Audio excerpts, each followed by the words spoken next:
Hi guys, welcome to Alpha Book Club. Thank you so much for your patience. The plaid shirt men have finally let us start the show. I'm Rachel Heine, I'm the editor-in-chief of Nerdist.com and known around these parts as the Queen of Ween. That's Halloween, ya pervs. And this is an online book club for all our Alpha community members. But before we get into what book we're reading and what we'll be discussing, I want to introduce our other hosts. We have Hector Navarro from Geek and Sundry. Thank you, Plaid Guy. Thank you, Plaid Guy. Thank you, Plaid Guy. Thank you, Plaid Guy. And lady, hi, thanks. And Maude Garrett from Geekbomb. So you guys, before we dive into everything, we were talking about how getting to know each other, getting to know the chat, getting to know how we got into reading, why we are big fans of book clubs. So Hector, what kind of books do you like? How did you get into reading? What kind of book nerd are you? I feel maybe we should start with Maude on this one. I Okay, feel like mine is alright. a good follow-up to your entry-level book. Cool. Because That's true. let's start right over there. Sweet. Here we go. You're a big horror fan. No. I can't stand horror, so this is fun. Woo! I got into reading, I never really liked it. My mum's a big reader, and actually that's what we bond over now. And she bought me the Harry Potter series a few years before the movies even came out, and I was like, this is so cool. And from that, I actually started a little book club in high school where I would try and trade off books with my friends, and no one would take my copy of Harry Potter. Oh my God. And you know, I was Fools. like, just please trust me. And I guess from then I've always wanted to just explore books more. I started a blog so I could talk about those crappy vampire books that I was reading and like tell the internet about it because none of my friends cared. And then I, on Geekbomb, started book club as well. And with that, I explore my love of sci-fi and fantasy and actually get the authors of my favorite books on so I can chat with them for an hour plus about why they wrote the book and all about it, including Patrick Rothfuss, who did Name of the Wind, Ernest Cline, who did Ready Player One and Armada. So a bunch of big authors like that. So I'm so excited about book club. Yay, that's so awesome. exciting. That's That's awesome. And Harry Potter. Yeah. I have never read a Harry Potter book yet. Calm down, Plaid guys. Calm down. Yet. The plaid guys are angry. That's why I wanted to go after Maude. Yeah, I haven't read one yet, and there's a possibility we may do one on this show at some point, which I'm so excited. I'll I'd read it love again in to. a heartbeat. And a heartbeat. I love reading, I really do, but I am a hardcore comic book fan, and my introduction probably even helped me learn to read when I was a kid was the world of comics, and I would go to the library and get comics and then also books about like the history of comic books. So when I was like a 6, 7-year-old kid, I knew who Stan Lee, Jack Kirby, Steve Ditko, you know, all these guys were, all these men and women that made these comic books. So that's been my sort of main bread and butter in terms of reading. And then years later, because I love film so much, I've found that the books that interest me the most are, I have a weird thing. I'm backwards than everybody else. Okay. I wait for the movie to come out first. No. Then I see the movie, and Maude's already going, no, this is going to hurt your heart. Get ready for this. I wait for the movie, and then if I like the movie, I'll go read the book, because to me, the movie, and most of the time, here's what people will say. They'll say, read the book first, because the book is always better. And Not only that, but you get to pre-imagine it yourself and Yeah. make up your own characters. I don't care about that. Oh I don't care about God. pre-imagination. That's fine. I love to have, when a film really works, movies that have shaped me, when something like that works for me, and I think that the acting is spectacular, I like to carry some of those visuals, I like to carry some of those voices into me reading the book. I consider the book like the extended director's cut of just living in that world more That's than so a 2-hour. fascinating to me. And I know that it's opposite more than everybody else in the world, but maybe there's somebody watching right now going, I'm an Yeah. idiot like Hector. He's going to represent my voice We've on this got show. Where I'm an ignorant reader, and I really do love to read, though, when I get a chance to do it. This show is a great excuse for me to read some stuff. Yeah. I would love to read things that have obviously never been adapted into movies or whatever. I don't care about that, but most of the time, the books that I do end up really enjoying, it's because I'll have seen the film first, and I love that world, and then I'll go and I'll spend more time with the book so that I can enjoy the film for what it is by itself, and I don't have it ruined by my imagination being better. Because I'm curious about your opinion for when you were 12 and watching I the get first angry. Harry. Do you know what I'm saying? So I yelled out. I don't do that, so I enjoy the movie. Weasley I'm twins like, were wrong. Yes. Yep. And for me, I'm like, they're great. And then when I read the book, I'll just have more time to do that. The one time I didn't do that, and I wish I did, was Ender's Game. I read the book first, and I didn't enjoy the book or the movie. And I wish that I had read not. the book in one day. I didn't enjoy One it. sitting. I didn't enjoy it. Yeah. I used to read a book a day, Yeah. and then social media. I used to But, read a yeah. book a day too. That's so interesting. How yeah. do you guys have? It takes like 16 hours to read a book. How do you do it in one day? No, Speed reader. I'm a speed reader too. Yeah. I'm a Yeah. slow reader. You're a comic book reader. That's true. Yes. There's just pictures that you absorb. I speed and then through the that. words are just little bubbles. I speed through that. Yeah. Yeah, absolutely. Yeah, I'm getting that's into comics. great. Yep. And I'm getting into books. Hey! So we're friends now. Yay! Well, a couple people in the chat definitely agree with you and actually feel that way. I got into reading really, really young and was a very shy kid. And so at like all of my graduations and family events, I was known for hiding from people with a book. So I got a degree in literature and creative writing, and that's how I got into editing and writing. So I also am not sort of judgmental about what kind of books I read either. I did the classics in school. When I was younger, I read a lot of like Anne Rice, and Harry Potter was a big one for me. My friend's mom gave me the first book when I was 11, so it was like the perfect time for me. Whoa. Harry was 11 when that started. Yes. Okay. That makes sense. I was the same age as him reading this. Yeah, it was really exciting. So The Martian Chronicles is one of my favorite books. I love sci-fi. I love horror. And thrillers. But I read like sort of detective stuff with a female protagonist. So I'll read anything. So it'll be fun for us to get recommendations from you I'm guys. excited. I've got a great, actually, a female protagonist who's a detective. It's also vampire erotic fiction. What? Yep. Let's get into it. Let's do That's it. all of my favorite things. Really? Yes. Oh, this is gonna be the best. Ooh, I let that one out of the closet way too early. We're waiting for the name of this book? What's the name? We'll get there. But so before we dive into the episode and start talking about the book, we'll explain to you guys what Alpha Book Club actually is. It's exactly what it sounds like. It's an online book club on Alpha, this shiny new community platform from Nerdist and Geek and Sundry. Every month we're going to read a book selected by you. Each week we'll discuss a section of the book. We'll go through the themes, the characters, pop culture references, everything in between. But the best part is that because we like all of these different kinds of genres and you guys like all of those, you guys get to vote, you get to pick what we're going to read, and maybe it's horror, maybe it's something that we won't like. So make sure you're putting all your thoughts and questions and everything in the chat. We're going to try to get to as many as we can. You're part of this book club with us. Like, you're going to read with us. So I was so excited to see that people were excited to read again, because I feel like I love to read. I love talking about it. So we're super excited that you guys are here.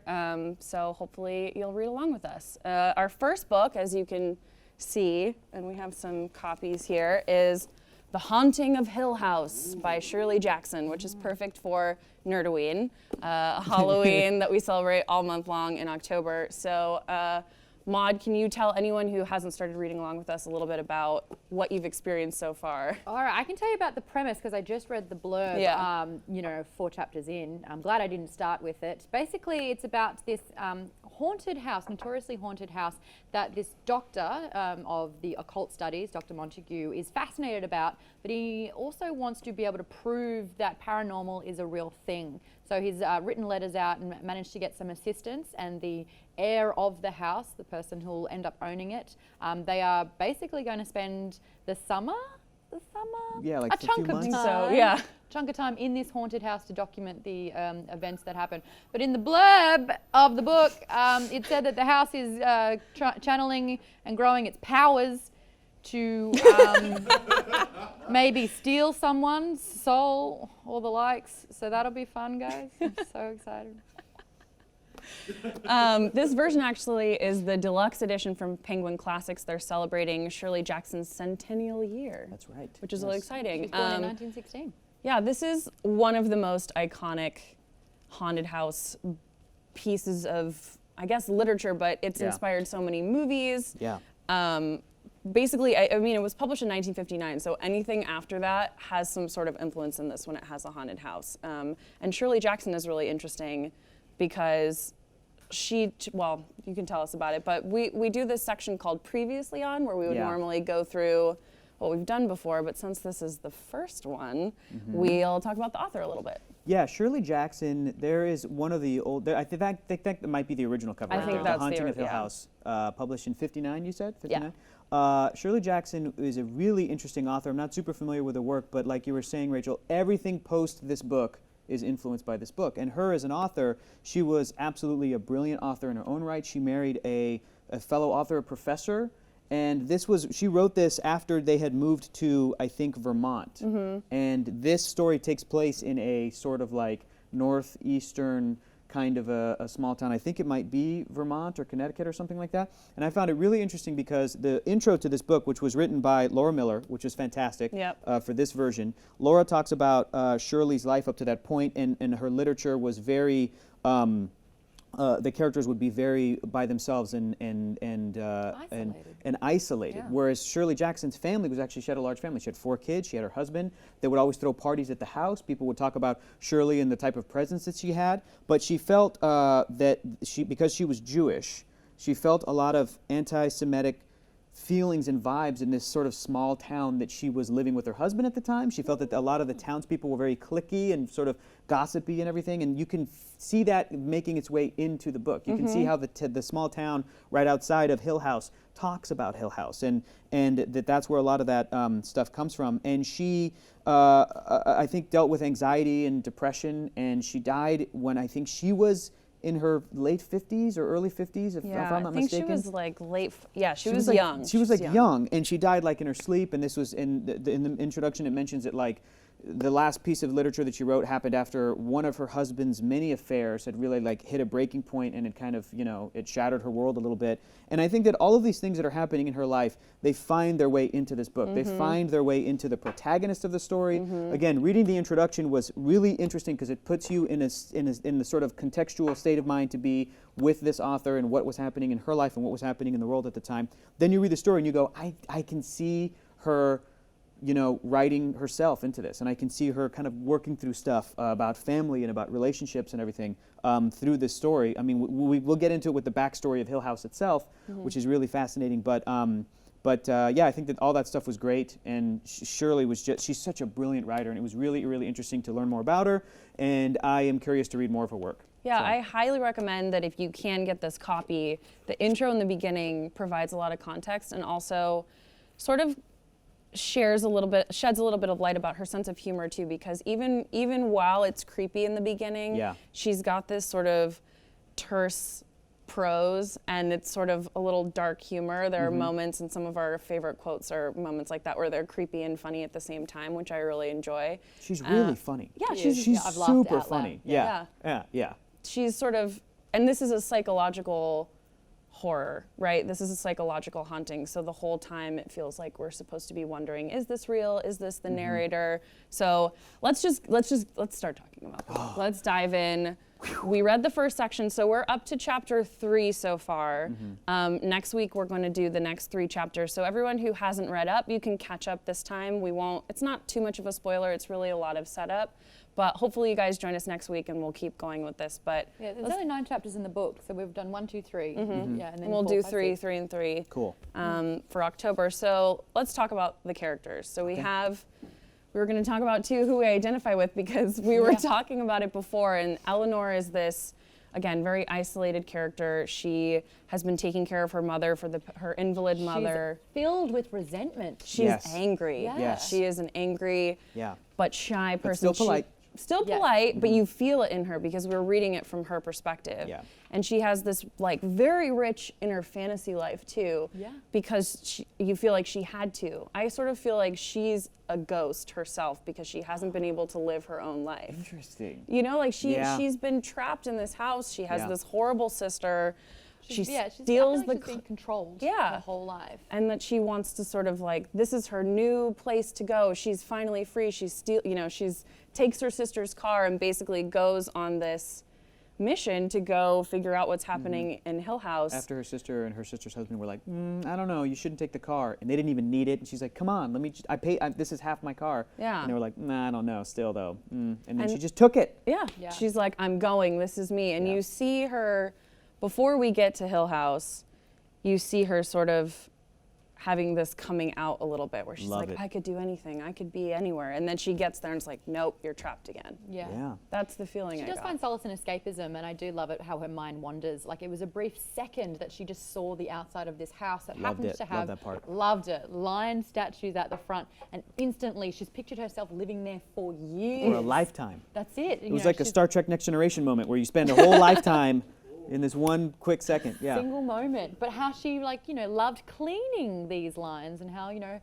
how she went about her day-to-day business, and then, like, in a jiffy it was gone. And you'd see these gorgeous moments happen throughout it where, you know, they move into the forest and all of a sudden, you know, she's talking about this prince in disguise. Trigger. I was like, I've heard that before. Beauty and the Beast. A prince in disguise. And I love that about her, but then you also do see her very oppressed a lot of the time. She questions herself, and as soon as she's alone and there's silence, she freaks out. Yeah. It's, Oh, it's ooh, whoa! You didn't get to see it, but Oh, I know, that was some scary. off-camera a action ghost. happened. What happened? Well, we're not at Hill It's a House. ghost. So it's funny, she has Theodora too, who's sort of her foil. And when we were talking about this before, Hector and I were like, yeah, we're the Eleanor, We're right? Eleanor's. I'm so an Eleanor. And then Maude's Maude, like, who do you? No, I'm a Theodora. Yeah. She was Clearly. great. I loved Clearly. her. So you kind of get an idea. The first part of the book is kind of through Dr. Montague's eyes. So he sets up the plan, and that is to discover and learn about this haunted house. But he can't do it by himself, and he sent out like 8 letters. And Yeah, this is before internet. yeah, he sent Yes. out letters. Or phones, apparently. So, yeah. And got 4 responses, but only 2 showed up, and they both happen to be women, and they happen to be very, very complete opposite women. So Eleanor, who's 32 and is very single, and is you know hasn't lived much of a life, and then you've got Theodora, who is somewhat of a medium. She's a psychic. So I kind of want to do a test. If I am Theodora, can you guys think of a number between 1 and 10? 1 in 10? Yeah. Yeah. 3, 7. I had 4. Close. 8. Oh, wow. Wow. All right, I'm nearly Oh, my gosh. Okay. Some statisticians like figuring out the Yeah. percentage of the likeliness of me getting that correct. That's pretty good. But she's quite eccentric, and she is a breath of fresh air when she's introduced, because any kind of fear that Eleanor had with the silence, with the house, she immediately felt like her gut instinct, I've got to leave, I'm out, I've got to go. And she comes in and she's like, oh, darling, everything's fine, everything's great. Yeah. We're And going to she's have a just- picnic. That's Yeah. it. And she's calm and centered through Theodora. They It feels go- sort of like camp a little bit too, or like when Yes. you go on it where they gather together and become this like little mini family unit and they bond so quickly. Or like when loved you go that. to Comic-Con with people, right? Our whole office goes to Comic-Con, and there are people that you never see because they work in a different area of the office, and then we're all in it together, so everyone bonds immediately. It feels like that, where they're making up stories, and those two especially start imagining their friendship and the picnics they're going to go on to get out of the house and get away It from was that. almost like the modern day version of the Step Brothers scene. Did we just become best friends? What's your favorite dinosaur? Velociraptor. You know, but because they were doing that back and forth, really Yeah. lovely, and they were like, you know, who did you have an eccentric uncle? What did you wear? What kind of school did you go to? And they realized that they were so similar that they kind of, you know, announced Did I- themselves cousins. Guys, okay, first controversial moment of the show. Did I read that scene entirely the opposite of what you read on it today? I read that they were like not connecting at all, that they had no similarities, but they still sort of forced But this they were friendship. guessing. Yeah, they were were- guessing things about Oh, each really? other. I straight thought away. they were Did you telling have each a- other, like, I thought it was like, did you have an eccentric uncle? And then like Eleanor would be like, no, I had like a doting aunt or whatever the thing was, and like they were misfiring, but it at the was- end they were still like, okay, well, we're still gonna be best friends. Did I totally misread that? Is this for I Hector's feel first like misread? it was more that they were playing around with that idea that it didn't matter. They were picking sort of tropes or Right. different things. Stereotypes, yeah. cliches that But they it was could almost pick like out. that they'd just kind of spent their whole lives just missing each other in a way. Yeah. That they Yeah. belonged in each other's lives. That's Yeah. kind of what I got. Maybe from we're that. both right. We could I both Maybe be Rachel right, for got it sure. and she sent I it think and we're it's both really right. fair that Yeah. your mind and my mind work in very Yeah. different ways. Yeah, And so I think it's so I'm fascinating. such an how- Eleanor, and you're such a Theodora. That's what happened. That's what happened. But this isn't the only time that there's a connection like this. First, it happens with Eleanor and Eleanor and Theodora. Alvin, Simon, Theodore. Anyway. That's what I think of. Don't blame me for being a Groaning, that 90s was a kid. great theme song. Thank It's you. great. So they have their sister bonding moment, and then there's 4 of them, so the 2 gentlemen and the 2 ladies. They do what I interpreted as a role-playing game. They decided to assume an identity, and they were introducing themselves to each other.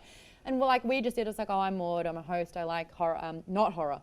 Damn Ooh, it. we got you. No. Fantasy and sci-fi. But in this instance, they were like picking a character, and Eleanor was like, I'm a courtesan. I'm the talk of the town, and everyone's gossiping about my actions. And they I love that because it's so not her, but that feels like what she wants. And in her her inner deepest, dialogue was when she said it, she's like, oh my, look at you go, raunchy. And then you had this other guy going, I'm a bullfighter, and I was just like, oh my God, they're playing Dungeons and Dragons, but like back in the 50s. And then Ooh, Dr. that's Montague great. brought out that cardboard and was like, okay, you're gonna go, you come across a gelatinous He cube. is What do you the do? He is. I like how he's the de facto father figure too. We don't know a ton about him yet, but that he's calling them spoiled children already. You see that bond immediately. Tomorrow we'll know more about the house. No, Daddy, now. Tell us now. No, tomorrow. It's that dynamic. I want a goose, Daddy. That's great.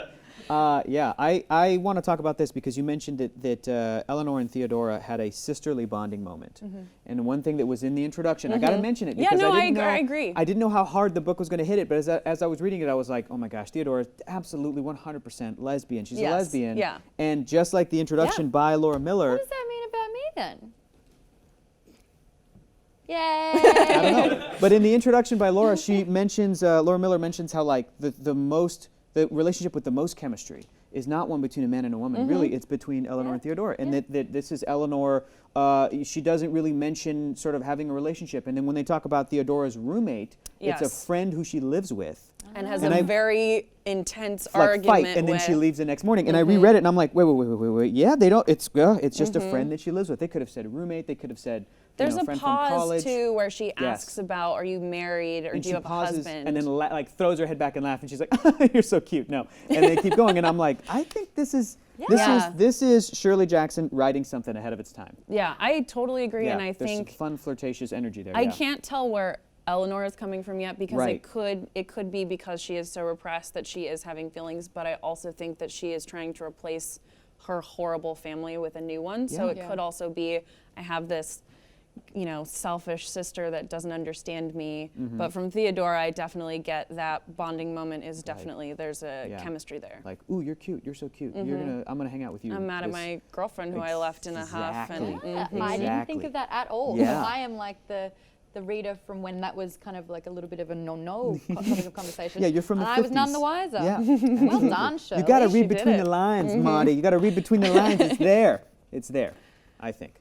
Yeah. And so for everyone, again, if you haven't been reading, so they get to the house and they have dinner and they start gathering together, and then they hear about the story of the house and the Crane family, which I found super interesting. Yeah, that was. Before we tap into that, something that really stood out to me that I would love to talk about was the house itself and how she would describe it. Beautiful. Yes. Beautiful. She has a way with talking about architecture that I thought was fantastic. She said the length of the walls were always in your peripheral seemed a little bit longer than you assumed. So you were always kind of just in the dark and not knowing your space and surroundings. But even talking about how houses have a face almost itself, how you can apply a dimple by using some sort of like aspect on the roof. I just loved that. I thought that was really well done. Really descriptive with how you can place yourself inside and outside the house. Yeah, absolutely. I totally agree. And also in the chat, just to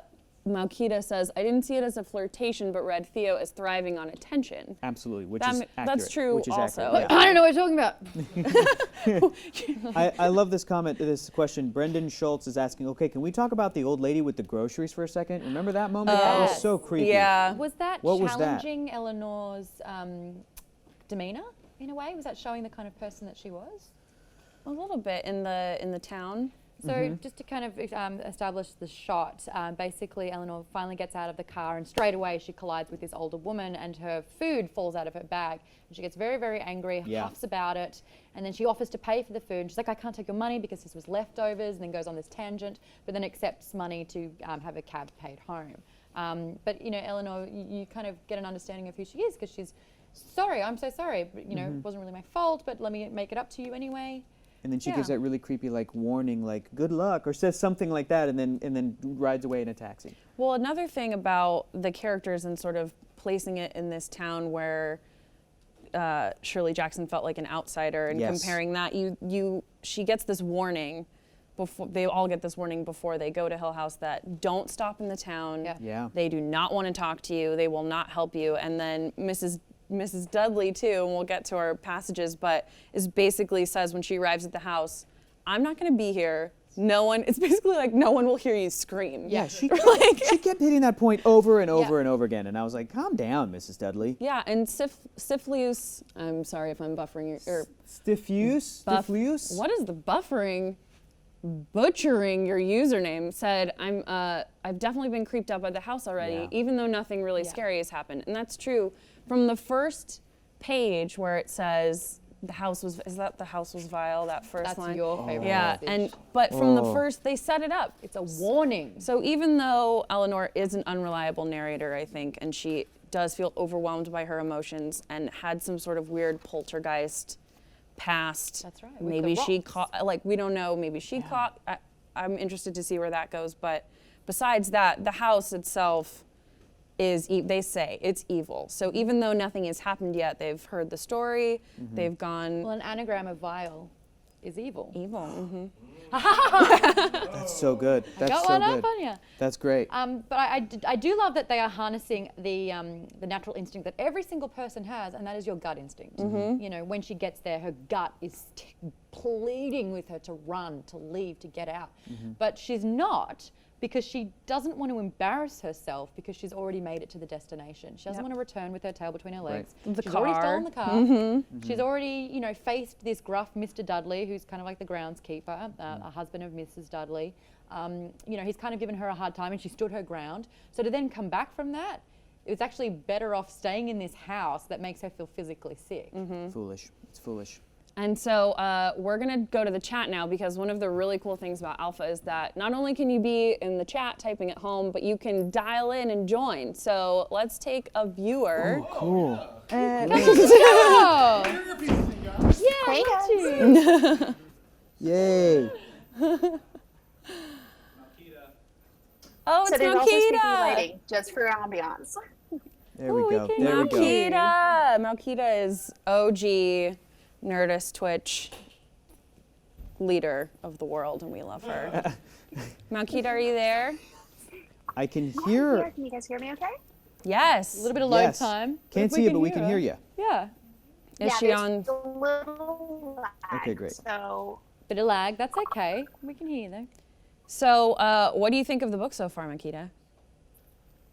I am thoroughly enjoying it. And I love that you mentioned that the prose is a little terse in the beginning, but that also brings you in because it's not a comfortable environment. The house is uncomfortable. The prose is a little kind of, it keeps you unsettled, and that's perfect. The tension it creates in the book. I'm loving it.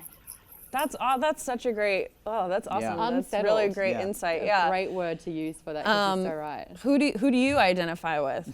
Who are you? I think I'm a combination between Eleanor and Theodora.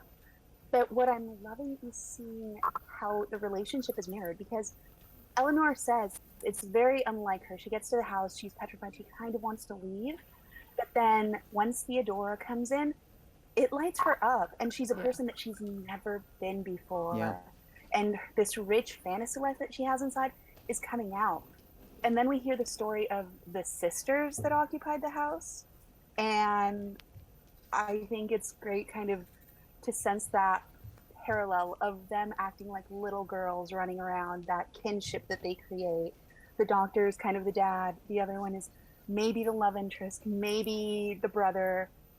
But that's what I'm kind of enjoying, seeing where that leads. I think that's totally spot on, especially Yeah. with everything we've said about the family relationships and the relationships with sisters and mothers that Shirley Jackson had and that Eleanor has, and now we have it in the house and the sisters. Maybe that's primed to set whatever is in the house to unleash that on them. Yeah. I have a question for you, Malkita. At this point, do you think that this is all going to end up being psychological? I've never read this book. I don't know how it's going to end. Is it psychological, or is there actual supernatural elements that are in the house? What do you think? I don't know. I would love it either way, because if it is psychological, it shows how that drags everyone into this mass psychosis. The epicenter we're assuming would be Eleanor. And if it is truly parapsychology, then that's even super right. So yeah, either way, I'm expecting a great outcome for this book. I agree. Ooh, That's so awesome. excited. Yeah, Awesome. the language is so great. Yeah, totally. Thanks so much for calling in. We hope you keep staying with us and then keep enjoying the book. We're going to go through our favorite passages now. So, Hector, Yes. what's your My favorite turn? line All right, so cool. far? Here we go. This is exciting. This is my favorite part so far. We've been mentioning a lot the journey for Eleanor to take to get to Hill House. Yes. And my favorite part of the book, the moment where I really identified with Eleanor, is expanding off of those little like super quick fantasies that she's having. Yes. And I just love the language here, and I just want to share this with everybody real quick. It starts here. She might pull her car to the side of the highway, although that was not allowed, she told herself. She would be punished if she really did. And leave it behind while she wandered off past the trees into the soft, welcoming country beyond. She might wander till she was exhausted, chasing butterflies or following a stream, and then come at nightfall to the hut of some poor woodcutter who would offer her shelter. She might make her home forever in East Barrington or Desmond or the incorporated village of Burke. She might never leave the road at all, but just hurry on until the wheels of the car were worn to nothing and she had come to the end of the world. I love that part. Driving just forever, I feel like, is something that I think young people have that fantasy a lot, especially when you first get your first car, you get that freedom. And for somebody who has been very oppressed in her life and she's been very repressed, I love that little piece of just driving until the wheels are nothing and just going until you never come back. So I really love that, and as soon as I read that part, I was like, Eleanor, I'm on your side. I get you. I get it. Let's have an adventure. Let's see where it goes from here. I picture the modern day version of that is just cranking, life is a highway, and you're just speeding a little bit too much. Yep. It feels really good. Yep. You're alive. Yeah, that song. That's a great song. Yeah. It's a road trip song. Yeah, it is. It's true. Yep. Is it not a road trip song? I need to trip some more roads, I think. Yeah, more road tripping. I gotta find. I read, so we have many, many times to discuss books versus Kindles and all of those things, because I was a firm book only and now I have a Kindle, but I was traveling, so I read it on my Kindle, so now I have to find mine. But what's yours? Yeah, do you have I yours will pulled talk up? quickly about, I'm reading it on the iPad, so I've got iBooks, and you can highlight passages which will save it for you, and then you can also add a sticky and write notes that is allocated to that highlighted section, and then they keep it all for you in this handy little... That's awesome. I Not wish I here. could do that with my copy, but I can't. This is what I mean, I You missed can turning a highlight, page, that's I'm what I do. swiping, but I've got so many Literally here. I've found like certain wordings, like you were Yes. saying, Hector, are so great, where Eleanor was sitting in joyful loneliness. That to me really resonated with me. Yeah. Even though I am a Theodora, I'm actually an introverted extrovert or an extroverted introvert. One of those where I find solace in my, I'm never lonely, but I'm often alone. And that for me, I was like, okay, fine, maybe I'm relating with Eleanor a little bit. Okay, all right. Okay. One of the examples of this gorgeous moment where it's quite a serious scene, but it's just filtered with some gorgeous humor, is when Eleanor, it's kind of a few obstacles to actually get onto the property. Yeah. And she said, Hill House, you're as hard to get into as heaven. And I thought that is so, the juxtaposition of trying hard and having to do a lifetime of good deeds to get into heaven, and her trying to enter one of the most petrifying places on the planet. Very, very funny. But the moment that really stood out to me was Mrs. Dudley. Yes. So Mrs. Dudley has a rehearsed monologue, basically, that she'll tell the guests. And it sounds like she says this often, which I thought was weird because no one's She really... repeats it, yeah. Almost phrase for phrase. And she was basically saying, I don't stay after I set out. Do you want to act this out with me? Yeah, okay. Yeah, I'll be would you- Mrs. Dudley. You Okay, ready? and I'll be Eleanor? Sure, all right. I don't stay after I set out to dinner, Mrs. Dudley went on. Not after it begins to get dark. I leave before dark comes, I know. Eleanor said. We live over the town, 6 miles away. Yes. Eleanor said, remembering Hillsdale. So there won't be anyone around if you need help. I understand. We couldn't even hear you in the night. I don't suppose. No one could. No one lives any nearer than the town. No one else will come any nearer than that. I know. In the night, and Mrs. Dudley said, and smiled outright. In the dark, she said, and closed the door behind her. And then what I love is how it finishes with Eleanor almost giggled, thinking to herself, calling, Oh, Mrs. Dudley, I need your help in the dark. and then she shivered. Ugh. How cool is that? I'm gonna hear your voice for Mrs. Dudley forever now. That was amazing. That was so good. That's great. I do think in voices when I'm reading. Yeah. So that passage. But what another thing that I'm going to say really quickly about this is someone else had that exact interaction with Mrs. Dudley. Yeah. You'd think it'd be exactly the same, but they quote it completely differently. So it was Luke, who is the heir of the house, who said, some old sour beldame with a face of curds welcomed us. I love that description. A face of it sounds curds. even better in that accent. That's so great. I know. Face of kids. It's amazing. We're gonna, I think from now on when we have favorite passages, you're just Yeah, we're gonna hand them over to you. Yeah. He was implying that she was like, howdy do. No, she wouldn't. And said, I hope I see you alive when I come back in the morning with your dinners on the sideboard. No, she didn't, but that's very funny. Yeah. But I thought that was kind of, how he'd interpreted it. But like that was his kind of. And then didn't she have the same conversation with Theodora as Theodora was just like talking about other stuff? She was Yeah. just It was like happening, unpacking or just like, oh, and then we're gonna go do this, and she's there like, No one will hear you. Yeah, and she's like, yeah, Even if you scream for your life, no one will be there. we're gonna have so much fun. We're gonna go have a picnic. Let's go Picnic, explore. yeah. Like doing I all this love stuff. it. Yeah. Awesome. So So, yeah. we ended on them going to sleep for the first night. So it's time for your reading assignment for next week. If you choose to accept it, Do it. we're going to read up to chapter 7. So finish at chapter 6. It's just the next 3 chapters. 4, 5, and 6. 4, 5, and 6. If you like what you've read so far and want more recommendations, make sure you check out our Nerdist Nerdoween column. It's called Terrifying Page Turners. It's linked on Nerdist.com. You can find it there. We're always looking for our next book. We obviously are super excited to just keep reading and talking about it. So if you have any recommendations, hit us up in the chat. Tweet at Nerdist, at Geek and Sundry, or at Join Team Alpha with the hashtag Alpha Book Club, along with your recommendations. We're going to gather them all. We're going to have people vote. Thank you guys so much for joining us for our first episode. I'm Rachel Heine. I'm Hector Navarro. That's it. We're done. I want to keep talking. I about know. I'm Maude Garrett. this. Okay, great. Okay. Thanks for And doing I'm it. Maude Garrett, guys. Yes. Thank you. Thank you guys so much. Bye.